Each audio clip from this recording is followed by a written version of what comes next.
দেখুন কৃষ্ণনগরে কোনো উন্নয়ন হয়নি। মহামৈত্র দিদি আছেন এখানে, উনি আমাদের মেয়েদের জন্য অনেক কাজ করছেন বর্তমানে। সাংসদকে সবসময় দেখা যায় আমাদের 7টা বিধানসভা, এখানে কৃষ্ণনগর লোকসভার যে 7টা বিধানসভা আছে, সাংসদকে আমরা প্রত্যেকটা মুহূর্তে পাই। এবং রানীমা কেন চাইছেন তৃণমূলকে, কেন নয়? তৃণমূলকে ভালো লাগে না, সন্দেশ কেমকে চাই মহামৈত্রকে চাই। নমস্কার বন্ধুরা, ডাব্লিউবি গুড নিউজে সকলকে জানাই স্বাগতম। আজকের লোকসভা কেন্দ্র কৃষ্ণনগর। 2024 সালে কৃষ্ণনগর লোকসভা কেন্দ্রে হাড্ডাহাড্ডি লড়াই হতে চলেছে। লোকসভা কেন্দ্রে দ্বিমুখী লড়াই। তৃণমূল কংগ্রেসের হয়ে প্রতিদ্বন্দ্বিতা করছেন মহামৈত্র এবং জোটের হয়ে প্রার্থী হয়েছেন SM সাদি অর্থাৎ CPIM প্রার্থী, এবং বিজেপির হয়ে প্রতিদ্বন্দ্বিতা করে রানীমা। 3 হেভিওয়েট প্রার্থীর মধ্যে কোন দল জয়লাভ করবে 2024-এ? আমরা প্রথম প্রশ্ন করেছিলাম কৃষ্ণনগর লোকসভা কেন্দ্রের মানুষজনদের, মহামৈত্রর কাজে কি কৃষ্ণনগর লোকসভা কেন্দ্রের মানুষজন খুশি? তার জবাবে সেখানকার মানুষ কি উত্তর দিয়েছে আমরা দেখে নেব। 49% মানুষ বলছে হ্যাঁ আমরা খুশি অর্থাৎ মহামৈত্রর কাছে। 39% মানুষ বলছে না আমরা খুশি নয়, এবং 12% মানুষ কোনো উত্তর দিতে চায়নি। আমরা দ্বিতীয় প্রশ্ন করেছিলাম গরিব মানুষের যে বকেয়া টাকা, 100 দিনের কাজের টাকা, তো বিভিন্ন যে বকেয়া টাকাগুলি বাদ রয়েছে, তার জন্য কোন সরকার চাই, রাজ্য না কেন্দ্র? তার জবাব 52% মানুষ বলছে কেন্দ্র সরকার দায়ী, 20% মানুষ বলছে রাজ্য সরকার দায়ী, এবং 18% মানুষ কোনো উত্তর দিতে চায়নি। এবার আমরা দেখে নেব 2019 সালে লোকসভা ভোটের ফলাফলে মহামৈত্র কত শতাংশ ভোট পেয়ে জয়লাভ করেছিলেন।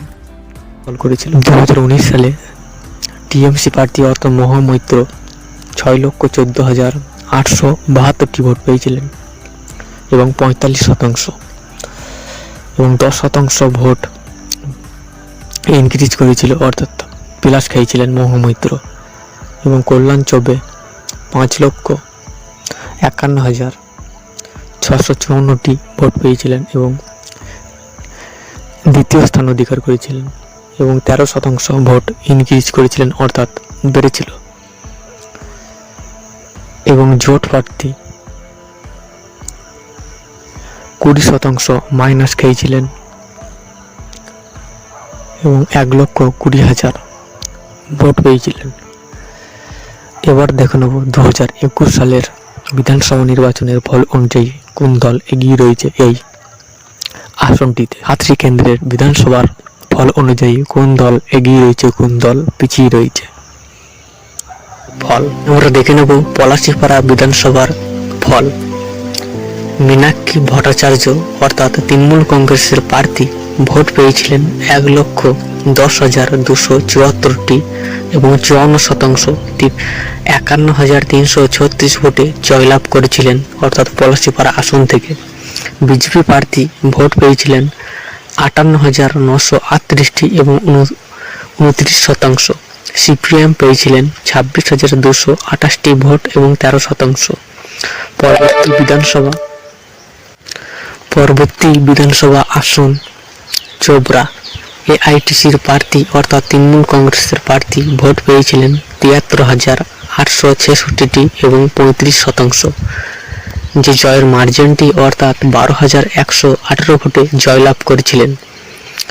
নির্দল প্রার্থী অর্থাৎ শেখ এক ভোট পেয়েছিলেন 61,748টি এবং 29%। বিজেপি প্রার্থী পেয়েছিলেন 58,168টি ভোট এবং 27%। তো অবশেষে এই আসন থেকে জয়লাভ করেছিলেন তৃণমূল কংগ্রেসের প্রার্থী।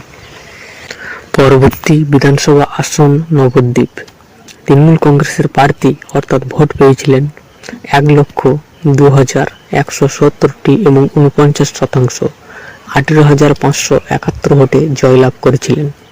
বিজেপি প্রার্থী পেয়েছিলেন 83,599টি ভোট এবং 40%। সিপিএম প্রার্থী পেয়েছিলেন 18,540টি ভোট এবং 9%। নবদ্বীপ আসন থেকে জয়ী হয়েছিলেন তৃণমূল কংগ্রেসের প্রার্থী। পরবর্তী বিধানসভা আসন নাকাশীপাড়া।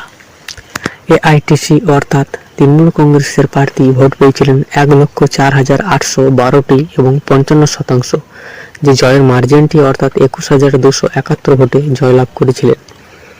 বিজেপি প্রার্থী 83,541টি ভোট পেয়েছিলেন এবং যে অর্থাৎ 40% ভোট পেয়েছিলেন, এবং নির্দল প্রার্থী পেয়েছিলেন 11,277টি ভোট, অর্থাৎ